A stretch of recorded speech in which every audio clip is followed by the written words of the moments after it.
business leader in education technology, construction, and real estate development.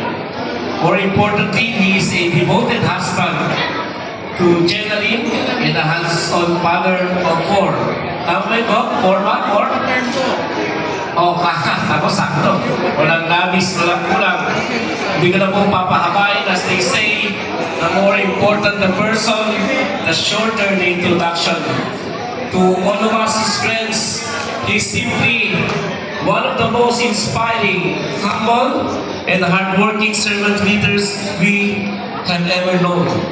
Tonight, he leads us in our call to create lasting impact.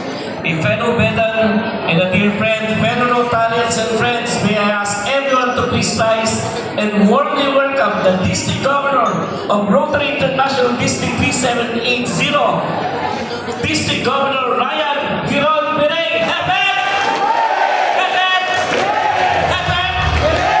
Thank you very much, Mayor.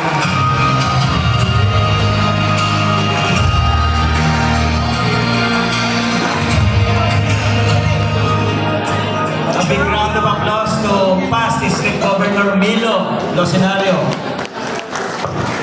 That was one of a kind, Gov. Thank you for your kind introduction.